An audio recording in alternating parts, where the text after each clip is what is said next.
912 Sports, Southeast Georgia's #1 source for high school sports. Welcome to On Air with 912 Sports, a weekly look at high school sports in Southeast Georgia, featuring coaches, players, and journalists who know the ins and outs of prep athletics. Presented by the award-winning writers and broadcasters of 912 Sports, and sponsored by Coastal Pines Technical College, Robbie Robertson Ford in Waycross, Kim Smoke, licensed realtor with Crossway Realty, Summit Sports Medicine and Orthopedic Surgery, Prime South Bank, and Gibson Animal Clinic. Now, this week's headline. And then there were none. Hello, everybody. I'm Sean Smoke, publisher of 912 Sports. And unfortunately, the 912 coverage area will not have any representatives playing in the state final. Pierce lost to Carver of Atlanta. Appleton lost to Cedar Grove. And Swainsboro lost to Fitzgerald, all in the Final Four. We'll take a look back at all three games. Plus, Kevin and I will predict the winners of the state champions for all 8 classifications. Hey, mark your calendars now. Next Thursday, December the 16th, it's the 912 Sports 2021 Football Award Show on the 912 Sports Facebook page on Facebook Live, starting at 7 p.m. Make your plans to join us now. It's the last weekend of high school football in Georgia. Thanks for watching On Air with 912 Sports. Play it loud and rev it up. Robbie Robertson's got trucks built for tough. Make your way to Robbie Robertson Ford in Waycross, where the deals are bigger than ever. Looking for a stylish midsize car, a spacious SUV, or a truck that performs at work and play? Robbie Robertson wants your vehicle and is paying top dollar. Now is the time to buy. Fords are cheaper in the swamp.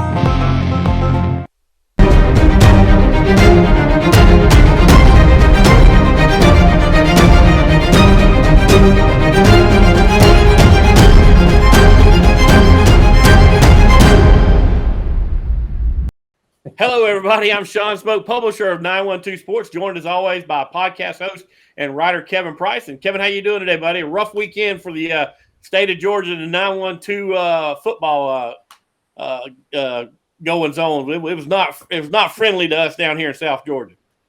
No, it was not, Sean. And we felt like all of our teams had at least an outside shot at winning. But I tell you what, I probably would have bet anybody that would have taken it that at least one of our 3 teams would have won. And, of course, I'm glad I did not do that because, obviously, we got shut out on Friday night. And, lo and behold, Georgia laid an egg on Saturday up there in Mercedes-Benz. So, for us down here in the 912 and then really anybody who was a Bulldog fan, it was not a good weekend. But I tell you what, Sean, for a high school football fan in the state of Georgia, whether your team is in it or not, this is an exciting weekend coming up. Of course, as you know, it starts tonight, Sean, as we speak. But this is really one of my favorite weekends on the sports calendar every year. I mean, there's certain events that I look forward to each and every year, and this is certainly one of them, the Georgia High School Football State Championships. Whether I'm there or whether I'm watching them on TV, I always enjoy the traditions of some of the schools. You see some of the same schools there every year, but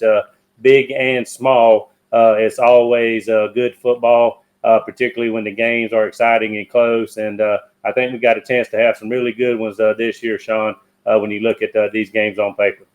Yeah, got a lot of the same region, got a lot of rematches going on, Kevin, and we're gonna get into that in our second and third segment of the night. But right now, Kevin, we're gonna go back and look at the 912 games that happened this past Friday night. I had the honor of being in Bearville on Friday night and watching up close and personal as Pierce County hosted Carver of Atlanta. And listen, Carver of Atlanta showed up and handled their business and was able to get a victory there, 19-17 in that game. But Pierce was never out of it. They were in it from the opening snap. It was a great high school football game, great atmosphere, and Pierce just come up just a little bit short. Game started off great. Carver won the toss, elected to kick off, kicked the short kick, and then I think it was DJ Bell got it back up close to the 50, maybe even over the 50. And shoot, it wasn't, 4 or 5 plays later, Pierce was sitting there knocking on the door, had a 4th down and 2, I believe is what it was, maybe 1.5. And Coach Ryan Heron elected to go for it. I understand. That's exactly what I would have done. First drive of the game, try to go ahead and set the tone for today. But the Bears come up a little bit short. And I know for the rest of the night, especially Saturday and Sunday, he had to be asking himself, God, if I just kicked that field goal there, puts me at 3 points and gives me a victory there. But like I said, I understand exactly why he did it. But we went back and forth all night, and Pierce still had a chance to tie it up late, Kevin. 2 minutes to go in the game. They go down, they punch it in. It's 17-19. They line up in one of their, almost automatic 2-point plays. And DJ Bell, just like the Oklahoma State guy on Saturday, I mean, he reaches the ball out and he comes up just about a half a football length short of the goal line. And to Carver Atlanta's credit, they stop the Bears, run the clock out, and go home. But again, Kevin, if you're a high school football fan, I know if you're a Bear, you're hurting today. But if you're a high school football fan, you definitely got your $12 worth Friday night at that one. Yeah, and of course, we were over there last year in Bearville when, the Bears won that game in the semifinals in dramatic fashion.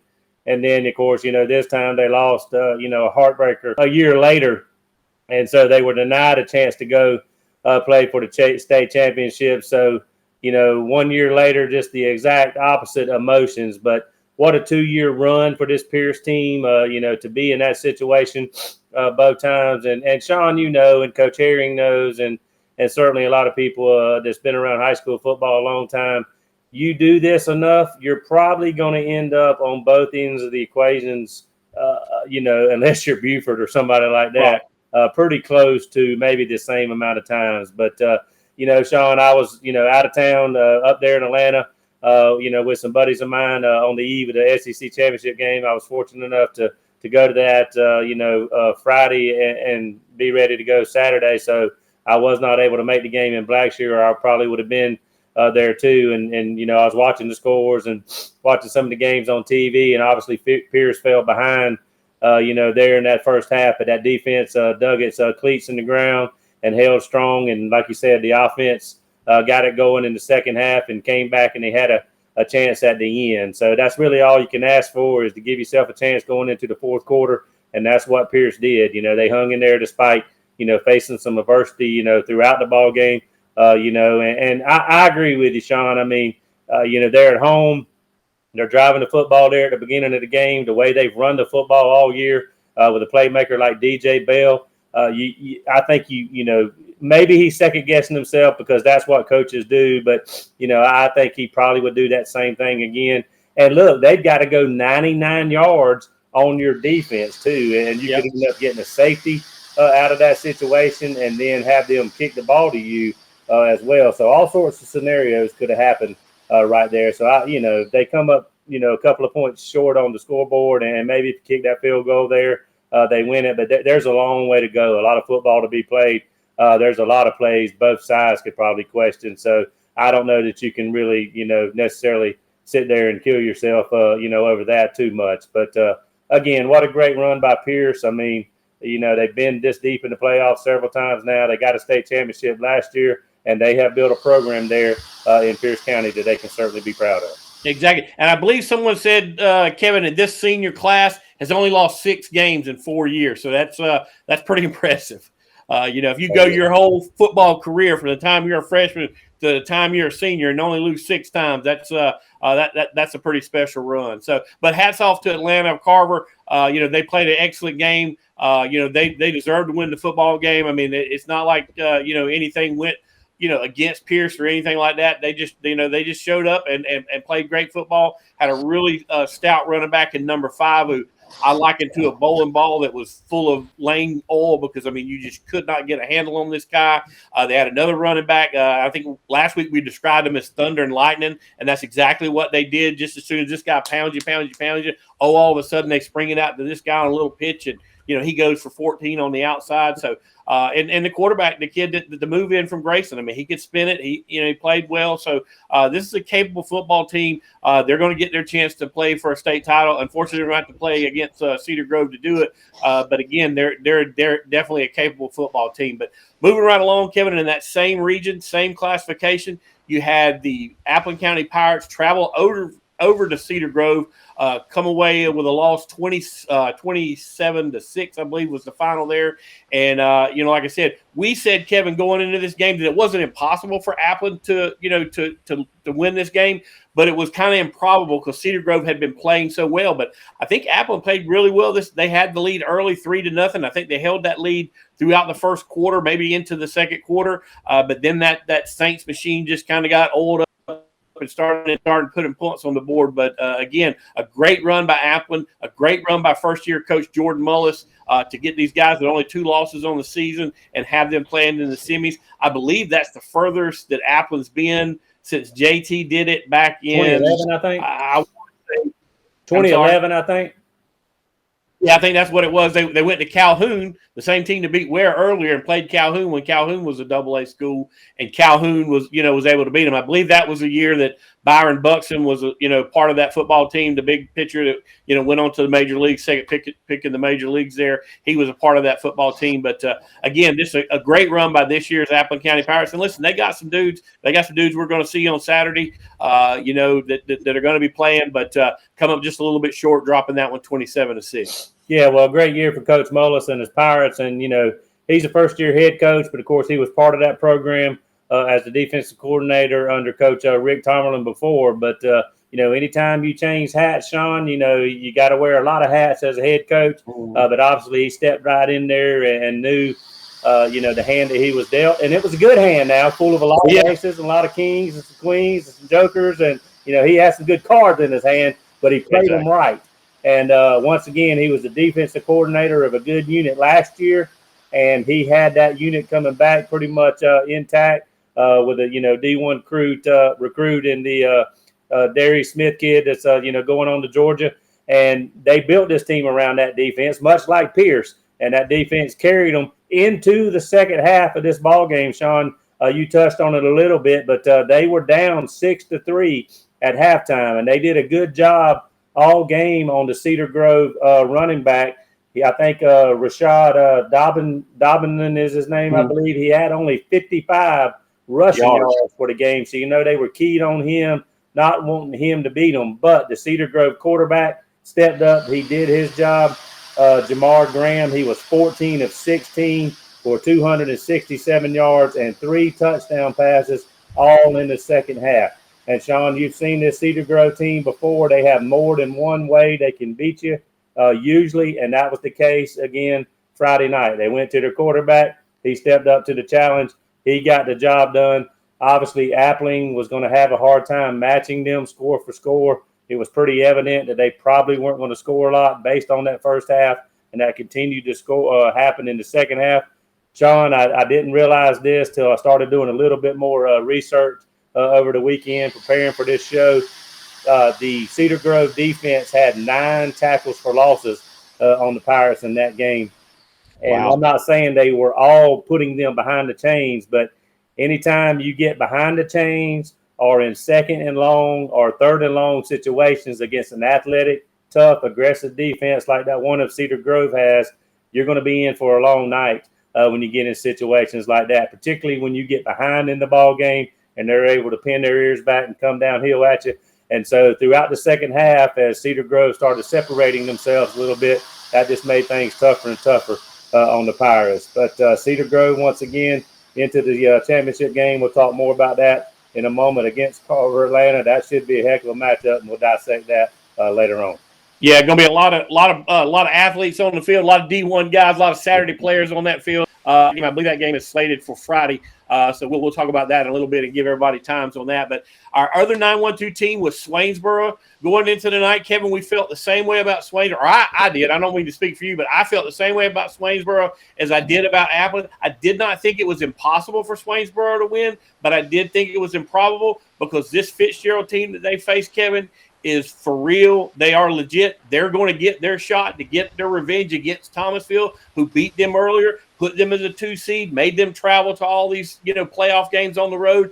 Only lost that game by, I think, 6 or 12 points or whatever it was. It was a very, very close game there with Thomasville. And there's going to be a rematch there for the state championship. But Swainsboro, Ty Adams and the guys, only able to muster 6 points on the night. That defense for the Purple Hurricane was just swarming all night, held those guys down, was able to put up 27. That game with final was 27-6, just like the Appling game. But a good run for the Swainsboro Tigers, but it ends there last Friday night, against the Purple Hurricane.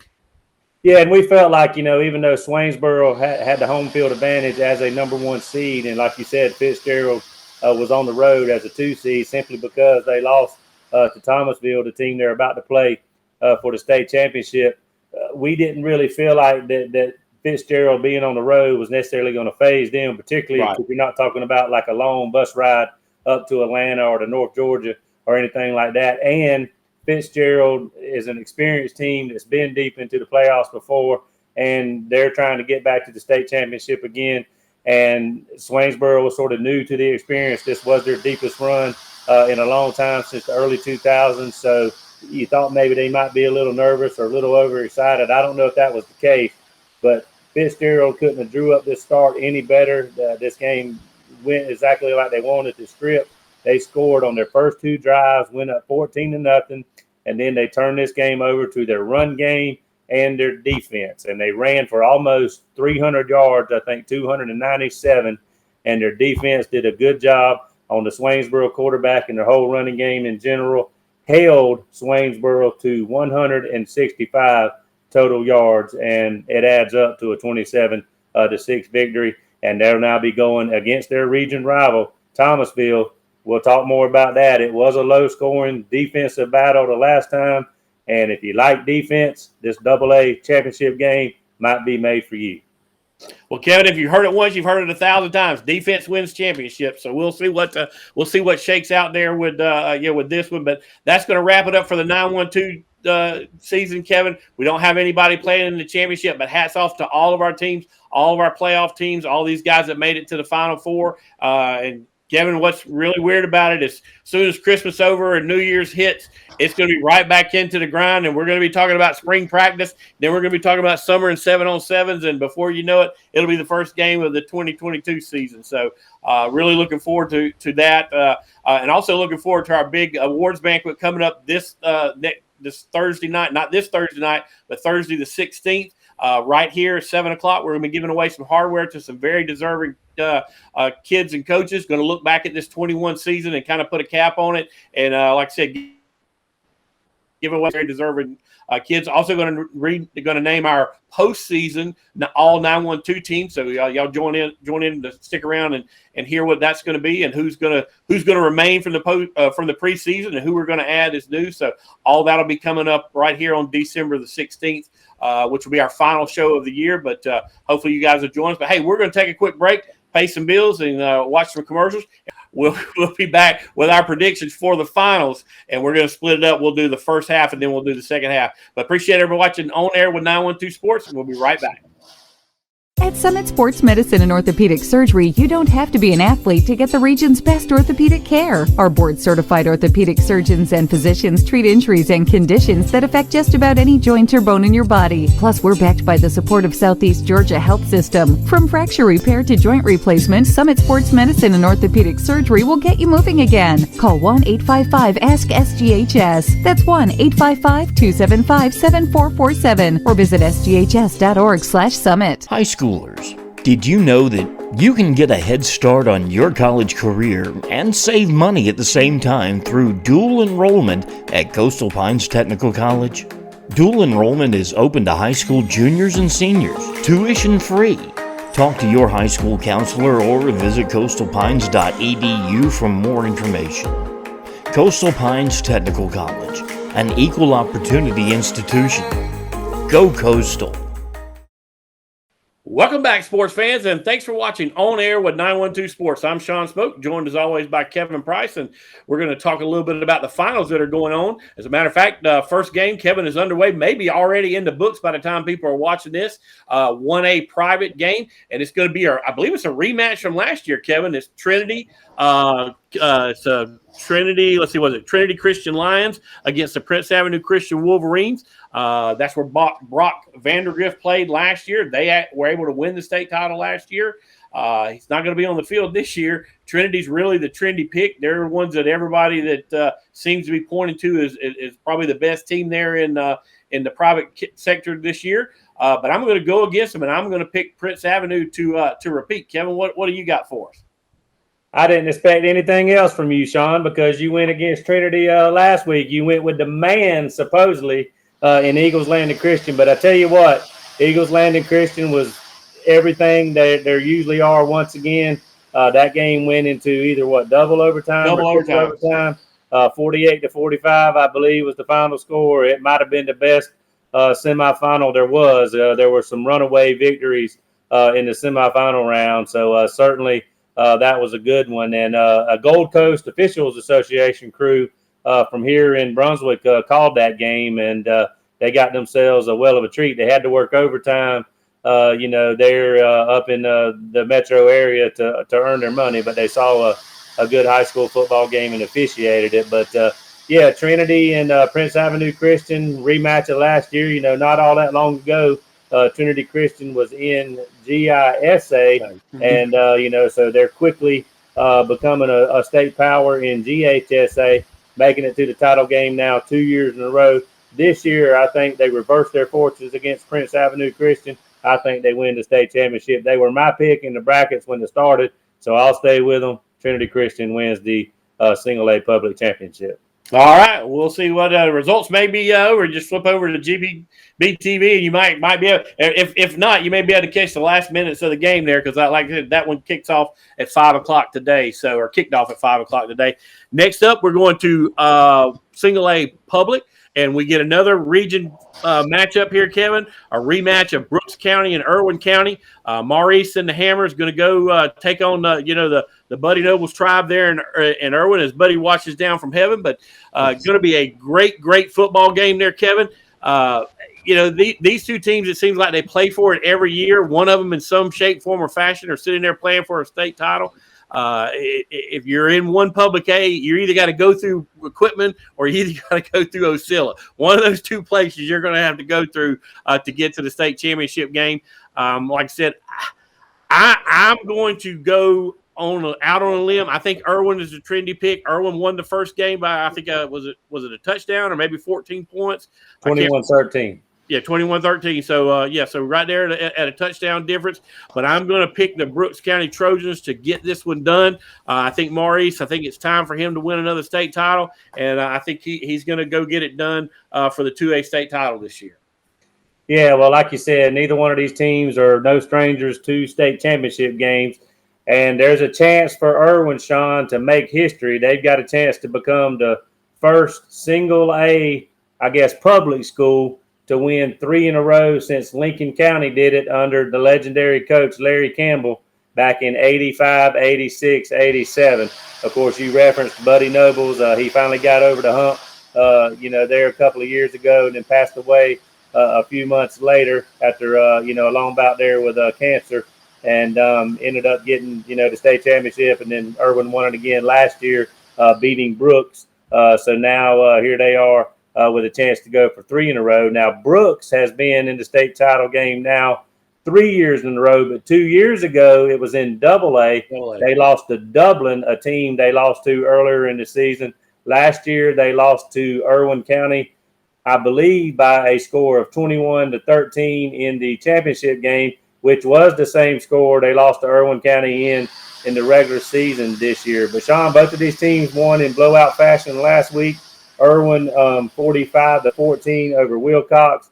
But I tell you what, I think I went out to dinner right before kickoff of those games Friday night around 7.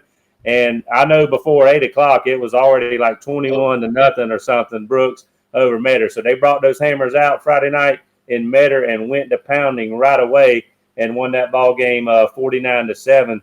It was 28-0, Sean, in the first quarter. But Brooks has a lot of weapons. Amari Arnold ran for over 150 yards. He now has over 2,000 on the season, over 6,000 on his career. But I think this Brooks team is certainly on a mission once again. Obviously, Irwin's kind of been their nemesis, just kind of like Clinch was their nemesis for Irwin. It seemed like there for a while, Sean, if you remember, Irwin would win in the regular season, but Clinch would turn around and win in the state championship game. So we'll see if Brooks can kind of do what Clint used to do to them and get it done. But I think Brooks might just have a little more firepower offensively, and I think this might be the year that Brooks gets it done. Right. And we talked about this game, Kevin, a little bit earlier. Another rematch, another same region, region opponents are going to be playing for a state title. And what I'm talking about is the AA state final. You've got the Fitzgerald Purple Hurricane going up against the Thomasville Bulldogs. Listen, we all know Thomasville's for real. If you didn't think so, by the dismantling of Rabun County 2 weeks ago, should have told you everything you needed to know about the Thomasville Bulldogs. But then you got Fitzgerald, who just went on the road time and time again this year and was able to get it done. Kevin, this is a coin flip for me. I'd like to see Tucker Pruitt get his first state championship win there at Fitzgerald, but I just don't know. I just think Thomasville is just too much this year, and I'm going to stick with the Bulldogs, and I'm going to pick the Thomasville Bulldogs to win this championship. Well, we talked about what Fitzgerald did to Swainsboro. I mean, they jumped out early on Swainsboro and turned that game over to their running game and their defense. And their defense did a well of a job on that, Swainsboro offense. And, of course, Thomasville is all about the defense, too. I mean, they scored the other night on their opening kick. They led 17-0 against Callaway, but they held Callaway to, I think, 36 yards rushing, Sean, in that ball game. Now, Fitzgerald, of course, is fighting some demons. They think they won their last title in 1948. They've been to the state championship. I think this is going to be the 7th time since. Now, Thomasville last won the state championship in 1998, played for one, a few years later, I think in the early 90s. That game they played earlier this year, Sean, I talked about it being a defensive struggle. It was 15-8.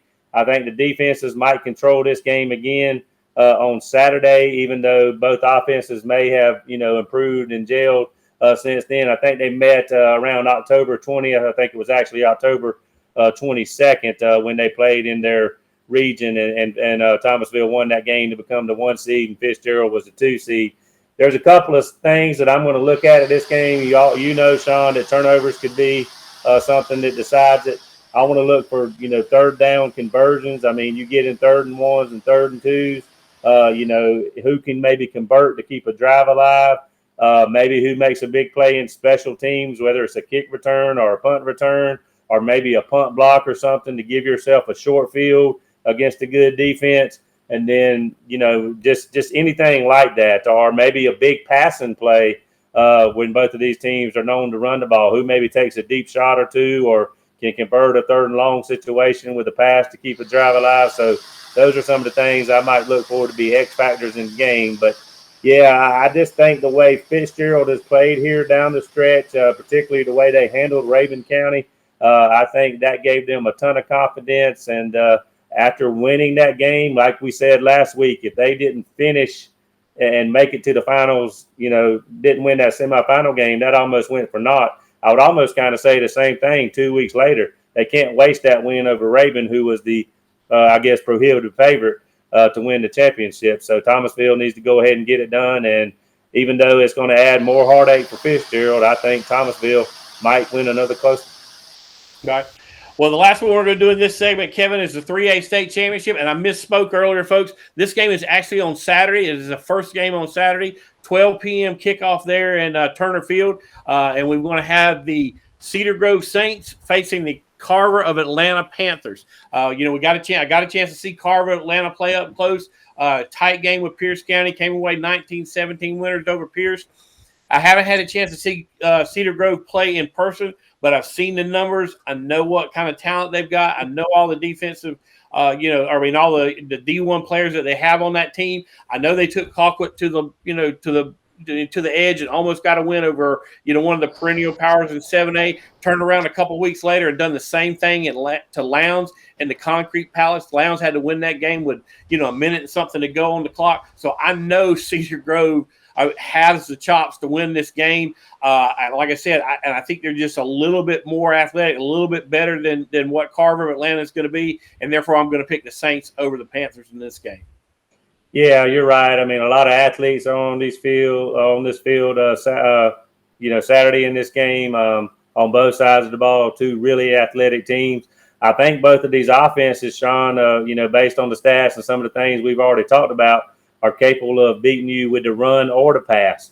You saw the three-headed monster that, Carver Atlanta has. Both their running backs went over 100 yards the other night, with the Brown kid going for 108 and the Lockett kid going for 185 and 3 touchdowns, I think. And the Bowen kid passed for 154. And then, like I said, we talked about, what Cedar Grove did against Appling. I mean, their big back obviously has big game breaking potential, but when Appling did a good job of keeping him bottled up, the quarterback went to the air and won that ball game for them in the second half. And then, of course, we all know that Cedar Grove has a lot of grown men running around on defense and some athletic guys in the linebacking and secondary group. So I think their defense at the end of the day might actually make the difference for them in this ball game. They're out there once again. I think the chance to win their 4th title in 6 years, Sean. So when you talk about programs like we do a lot of times, Cedar Grove is one of those programs. They're going to get it done again and win the AAA state championship.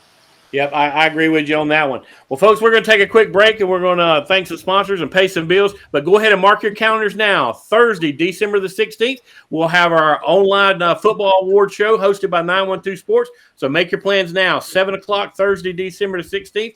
Join in right here and see us give away some hardware. We'll name our all 912 Sports football team postseason. So check us out, see who made it, see who stayed, see who some of the new faces on that are, and then also all the offensive and defensive players for all the 27s that we cover right here in the 912. But we'll be right back here after these messages. Thanks for watching On Air with 912 Sports.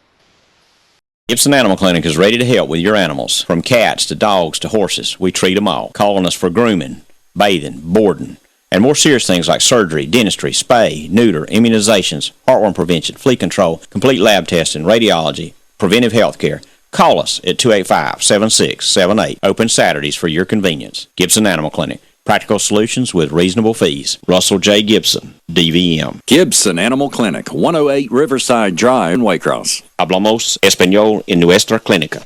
It makes sense Prime South Bank would have a great mobile app. Nobody is as mobile as our customers.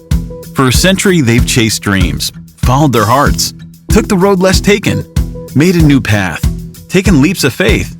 At Prime South, offering the latest digital banking, secure pay apps, and new online lending is part of a mobile tradition that goes way back. Life is mobile. So is Prime South. Find your Prime. Member FDIC. Welcome back, sports fans, and thanks for watching On Air with 912 Sports. I'm Sean Spoke, joined as always by Kevin Price, and we're running through the state final games that are coming up. And right now we're moving right along, Kevin. Let's see, we just did 3A, so now we're going to go to 4A, and I believe 4A is a Friday game. It's a 3:30 game. What we've got there in 4A is we've got the Carver of Columbus Tigers, not to be confused with the Carver of Atlanta Panthers, but the Carver of Columbus Tigers going to be taking on the Benedictine Cadets. And this game will be I think this is the second game on Friday because the the AA game will be played Friday at 12, and then you've got the 4A, and then you'll have the 6A will finish up that night. But anyway, we got Carver versus Benedictine. Listen, I don't really know a whole lot about Carver. I know they had a close game Friday night. Benedictine rolled again. They did have a close game, Kevin, that you got to see up and close and personal against Marist. And listen, we kind of felt like that was probably for all the marbles in at least in that side of the bracket for those 4A teams. Marist was your defending state champion. They had to go on the road to play Benedictine. Benedictine come away winners. I think it was 24-21 or something like that was was your final score. But listen, I got to see Benedictine play up close and personal. I know these guys can play. It's hard for me to fathom, Kevin, that these guys lost 2 games at the beginning of the season. This is a football team that was 0-2 after playing 2 out-of-state teams. One I don't know a whole lot about, but the other one I'm still scratching my head on how they lost to them. But they did, and hey, listen, give Danny Britt all the credit in the world. He righted the ship. He got those guys on the same page. And listen, these dudes have beat some really, really good football teams, Ware County included in that list. So listen, I don't think that Carver's got enough to beat Benedictine. I think Benedictine rolls to their second or third state title in about the last 5 or 6 years or whatever that number is. And I think the Cadets will be state champions again there in 4A. Yeah, well, Carver did win another close game in the semifinals. There were a couple of close ones, and that was one of them. They scored, in the fourth quarter of their ball game, and then got a 2-point conversion to win 22-21. So not only did they have to score a touchdown, they had to score a 2-point conversion. Didn't really have to, I guess, but they went for the win to go ahead and win the ball game, and they got it. So they won 22-21 to advance. Benedictine now, Sean, the game was 35-32. That's right. They were trailing against North Oconee. They were up 35-32 going into the fourth quarter, and against North Oconee, a team they had beaten pretty handily early in the season in a non-region matchup. But so North Oconee came to play. They must be much improved because Benedictine is certainly really good. And but Benedictine won this game, Sean. They have a high-powered offense. They can quick strike. They can score from anywhere on the field. But they went on an 11-play, 80-yard drive that ended with 3:39 left in the game. And then Oconee could not score from there. But all their playmakers, including the great quarterback that they have, that is going to Auburn, ended up having big ball games. And I do like BC on both sides of the ball, but they got a lot of offensive firepower, and I think that offense they have does make the difference in the ball game. They win game number 13 in a row, and they win the state championship. Yep, I agree with you wholeheartedly. So we'll move on to 5A. 5A, we got pretty much the prediction that we thought we were going to have. This game is going to be played Saturday at 3:30. And, Kevin, we thought in round 2, whoever won between Calhoun and Ware and whoever won between Cartersville and Warner Robins will be playing for a state title, and that is held true. I know both of these teams have plenty more games to play. There was plenty of opportunities to lose, but we all do in our heart of hearts.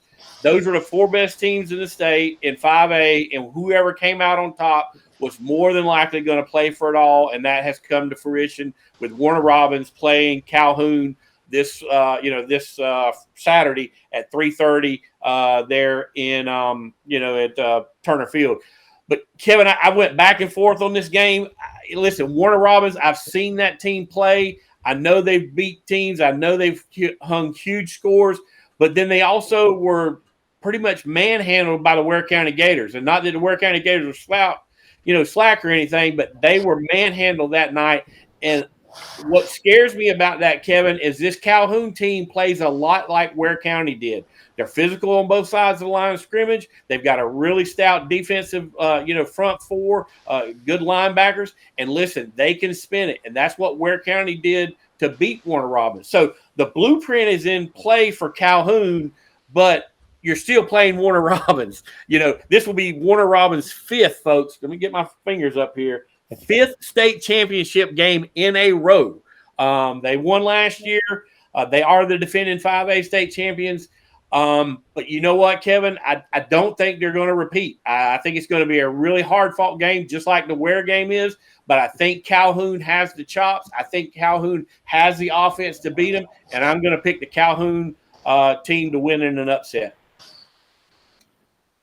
Well, yeah, I mean, you can call it an upset, and, we'll see what those Maxwell projections come out to be, but it might only be a mild upset. And you're right, you've seen Calhoun. I have not.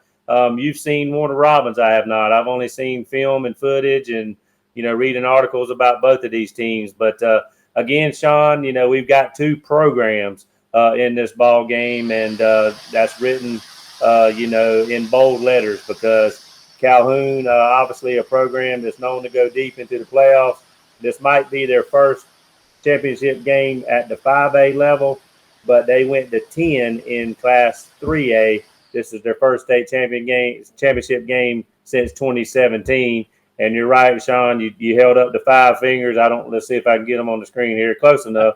Anyway, when you talk about that's historic because there's only certain programs that have done that, and I've got them written down right here, and we've talked about a couple of them already in different ways, but Elka, Eagles Landing Christian, we're going to talk about Buford here in a moment, that's 2, and then Calhoun, that's 3. So But Warner Robins the other night, Sean, their defense created 3 turnovers. They didn't turn the ball over the other night in that ball game.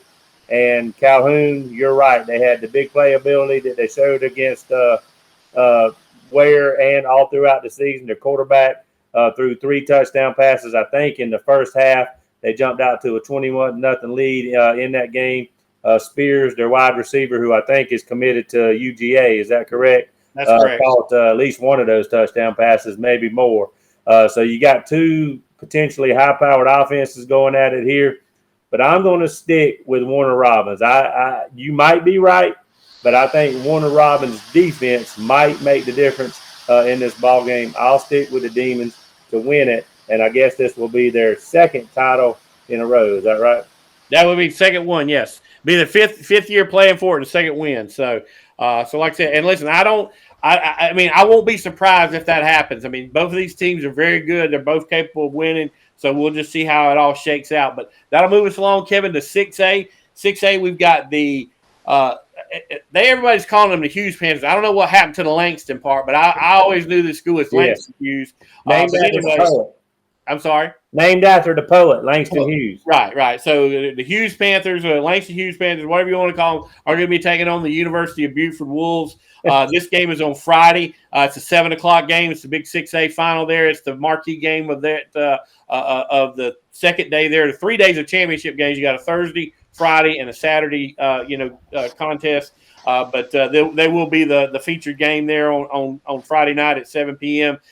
And Kevin, listen, I think Langston Hughes is a very, very good football team. I mean, they beat Glen Academy. They beat did they play Brunswick? No, Brunswick got put out by Decula. They beat Decula after Brunswick, when Brunswick should have been playing them. They beat Decula. But like I said, how do you ever pick against the Buford Wolves? I mean, this is a program that it wouldn't matter if we had 8A schools. If you took the top echelon and you made Buford play against them, they would, they'd probably win those state titles as well. I mean, it's hard to fathom that this school got to compete in 2A for so many years. I mean, but they did, and now at least GHSA has done some correction there. They got them playing in 6A, but I just can't pick against them, Kevin. As much as I'd like to see Hughes win this thing, I just don't think they have anything for the Buford Wolves, and I'm going to pick Buford to win this game. Well, Buford's climbed the ladder from a single-A school all the way to a 6A school. This is their last year in 6A. Next year they're going to 7A. And, hey, they might win it right away in 7A, or it might take them a year or two, but it won't take them too long. No. And they will have won a title in every classification. I know that's been their goal, and I know that's a goal they're after, and it's not going to take them too long to reach that goal. But I know, Sean, it's hard to pick against them, and I probably won't. But I tell you what, I'm kind of excited about this game. I'm kind of curious to see what would happen, because there's probably nobody in the bracket that I might not pick Langston Hughes against other than Buford. I mean, this team is really good. Look, they got a couple of trucks up front on the offensive line. Their quarterback is really good. He's just a sophomore. They call him Air Nolan, kind of like Air Jordan, but it's Prentice Nolan. The other night, he threw for 250 yards and 4 touchdowns. Ask Glen Academy how good he is. They'll tell you he burnt them 2 years in a row. He threw 2 touchdown passes over 60 yards the other night. Once again, I don't know if they were little 5-yard out passes and some of their athletes took them the rest of the way, or if they were, long touchdown bombs. But they also got a D1 athlete in the backfield who's going to Georgia Tech. I think Antonio Martin's his name. I think he ran for 160-plus the other night. They got a couple of big refrigerators on their defensive line. They got a good front seven. They got athletes in the defensive backfield. They're well coached. So athlete for athlete, Sean, I think maybe it'll be interesting to see if their frontline guys can match up with Buford, University of Buford, like you like to talk and like I like to say sometimes. I think Buford's depth, though, overall might end up actually winning this game for them. And, Sean, Coach Appling there at Buford, I think his first year as the head coach was the year they beat, Ware over there in the second round. They are 14-0 under this guy in the playoffs. So That's counting the first 2 years when they won a state championship, and then 4 games this year. They're working on their third in a row. But if Hughes weren't playing Buford, I'd be tempted to take them. But like you said, how do you? I want Hughes to win. I think it would be great if they could. But how do you not pick Buford? I mean, you just really can't if you're trying to win any kind of bracket contest, or if I'm picking against somebody like you, I can't just give you a free win. Exactly. You got to pick with your head, not your heart. That's the bottom line. But, Kevin, that brings us to the last game and last final. We've got a battle of the Eagles. We've got the Milton Eagles taking on the Collins Hill Eagles. It'll be the big game there Saturday night, 7 p.m., right there in Turner Field. And listen, Milton started out the year number 1 in the state of Georgia. I don't think they've lost. I think both of these teams are undefeated, right? No, they lost a couple, and then they've won, I think, 12 in a row.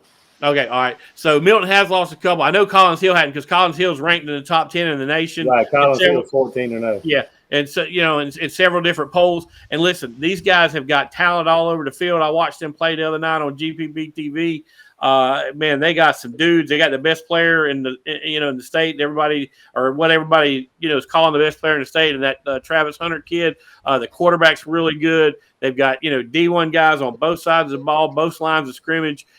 This Collins Hill team is a machine, buddy. And like I said, Milton, I'm kind of pulling for Milton to see if they can upset Collins Hill. But again, you just don't pick against a top 10 team in the nation, and that's what the Collins Hill Eagles are. And I think they're going to be holding the trophy at the end of the night.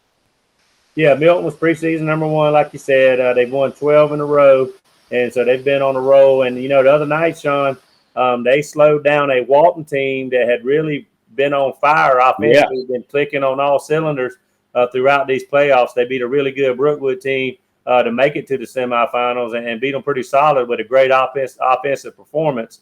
And I wouldn't have been surprised at all had Walton won that game the other night. But Milton really did a great job on them defensively, and I think they won the game 52-17, I believe it was. And from the mid-second quarter on, they scored 52 unanswered points, so they cranked it up offensively.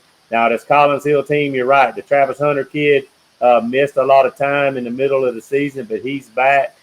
He plays both sides of the ball. They might be limited in his snap still. I'm really not sure, but he is a Florida State commit. He's sticking with that at the moment. He probably is supposed to early sign here pretty soon, so we'll see if he stays with that. But Milton going for their second state title, Collins Hill going for their first. They are 14-0. I like their swagger. I didn't realize they were as good on defense as they are until I saw them, I guess, 3/4 of the way through the season on TV against North Gwinnett. And I knew they had a lot of firepower offensively with their quarterback and the Hunter kid. But I was impressed with their defense that night. I like Collins Hill. I like their mojo. I like their swagger. I think they get it done. Yeah, I think so too. But that's going to wrap it up for all the state finals. Hey, listen, mark your calendars now. December the 16th, that's Thursday, December the 16th, 7 p.m., right here for the 2021 Football Award Show hosted by 912 Sports. We're going to be giving away hardware. We're going to be giving out Offensive and Defensive Players of the Year for all 27 teams that we cover here in the 912. We're going to be announcing our postseason all 912 Sports football team, and then also we'll be giving away our Big Six awards for the year: Offensive Player of the Year, Defensive Player of the Year, Scholar Athlete of the Year, Coach of the Year, MVP, and Special Teams Player of the Year. So I will be giving away all those awards right here on December the 16th. That's Thursday night. So tell your friends, tell Aunt Joe and Mima and all them so they can tune in and watch. Should be a great night. Going to honor very deserving kids, some couple of coaches, and then, like I said, going to be naming that to all 912 sports team. Going to be a great night, Kevin. Oh, it is. And, some tough choices for us again on some of them superlative awards. But, again, we're going to honor a lot of the kids because, all the teams are going to have a offense and defense MVP. We're going to have that postseason all 912 team. So a lot of good players are going to be on that. Some tough choices, again, there to make. We've already made some plans for the future on that with our preseason and postseason teams. But a lot of hardware going to be given out, a lot of names going to be mentioned. So I'm with you, Sean. We need to tweet that out. We need to Facebook it out. We need to Instagram it out. I guess that's what you call that, Instagram it out. But we need all of y'all to do that as well, and let's spread the word. And usually, Sean, you know it, these award shows are pretty popular because Grandma and Granddaddy and Aunt Judy and Uncle Tom and everybody else are going to get to hear not little Susie, because this is football, but little Johnny or little Philip's name called out, and maybe see his face on air as well. So it's always fun and exciting, and kind of going to get some early Christmas presents, I guess, for some of the kids. But has been another exciting year in the 912. Unfortunately, nobody playing this weekend, but we'll talk more about that next week as we sum it all up. But we'll see that it has been another great year with a lot of great players, a lot of great coaching, and another year for our area code to certainly be proud of. Exactly. Hey, and it's gym time right around the corner, Kevin. So. That's right. All the gym rats are out in the gym shooting right now. Exactly. Hey, appreciate everybody watching tonight. Again, mark your calendars for December the 16th. But we'll be back, next Thursday night with the award show. Appreciate everybody watching On Air with 912 Sports. Until next time, may all your check marks go in the win column. Good night, everybody.